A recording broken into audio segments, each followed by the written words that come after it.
Pittsburgh, for the first time in 11 years, Western Pennsylvania voters will have a chance to put a Republican woman in Congress. However, the one woman running for the seat wants nothing to do with running on her gender or on identity politics.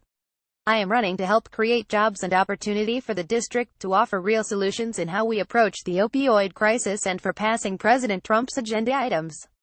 That is why people should vote for me, not because I also happen to be a woman," Kim Ward said in a rapid-fire list of the issues she says are part of her platform. Ward, a Pennsylvania state senator representing Westmoreland County, is one of several Republicans and Democrats who have lined up for a special election whose date has not been determined but could be held as soon as December. All are vying for the seat held by Rep. Tim Murphy, for the 18th District, who announced he's resigning from Congress after revelations of an extramarital affair included alleged texts between him and his mistress showed him urging her to get an abortion. The void created by Murphy's fall has led to a rare opportunity for Western Pennsylvania voters to participate in an open congressional race. The three other members of the local Western Pennsylvania delegation, Reps. Mike Kelly, Mike Doyle, and Keith Rothfuss, all hold a firm grip on their seats.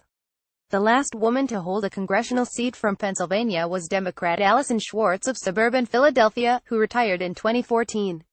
The last Republican woman to hold a congressional seat in Pennsylvania was Melissa Hart of the northern Pittsburgh suburbs, who lost her seat during the wave of midterm elections in 2006.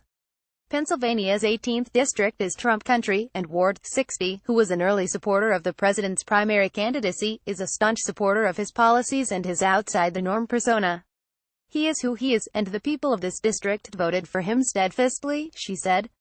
"The district is fairly red. It gave Trump nearly 60% of the vote last November despite the 6-point Democratic registration advantage in the district. But in fairness, many of those Democrats are registered in name only and have swung away from the Democratic Party since 2000. Ward worked her way up from volunteer to Westmoreland County Chair for Rick Santorum's successful 1994 campaign for U.S. Senate. She eventually ran on her own as a township supervisor in her hometown, then joined Pennsylvania Gov. Mark Schweiker's staff when he took over for Gov. Tom Ridge after 9/11. Ward went on to run and win the Westmoreland County Commissioner race, the first woman in 3 decades to hold the seat, and finally a state Senate seat. It was a grueling and expensive race entered when the sitting senator dropped out of the race 2 months before the election. Ward sat down with the Washington Examiner just days after she joined the race. She says Congress is not getting enough done and is dropping the ball on Trump's agenda. Washington Examiner: "Why do you want this job, Ward? I really think that we can do better. We need to send some folks to D.C. who will fight to help the president get his agenda through, the agenda that he ran on, the agenda that we won on. And I have a record of fighting, and grabbing your ankle, and not letting go until we accomplish what we set out to do. And that is, really, the big reason I'm running when I see what's happening and nothing is getting accomplished. There are some really important issues out there that the president wants to address that we can't get to an agreement on, such as immigration, which I support him on. We also do need to replace the Affordable Care Act, and do so by putting back in some of the parts that are good, like insurance for 26-year-olds under the parents' policy and retaining that you cannot be denied healthcare if you have a pre-existing condition. Those are positive things. And we need to replace the system with something that works better, and we should be able to sit down and hammer that out." Washington Examiner: "Everyone says they are running on job creating. What makes you stand out, Ward?" "I'm the co-chair of the Manufacturing Caucus in the state legislature, and we hear continuously when we go out to do hearings and meet with businesses that they're so afraid that they're not going to have the skilled workers that they need to have to fill these jobs. We have great opportunities in our country with energy.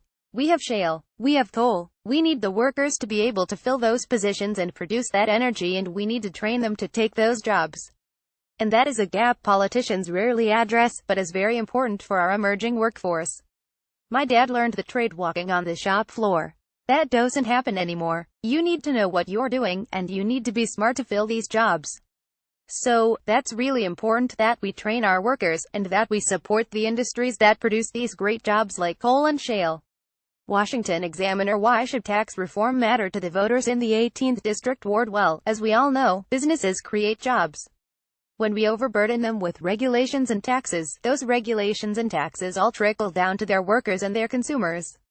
So, it matters to everyone. If these folks are overtaxed and overregulated, we don't have the jobs that we should have, and we pay higher prices.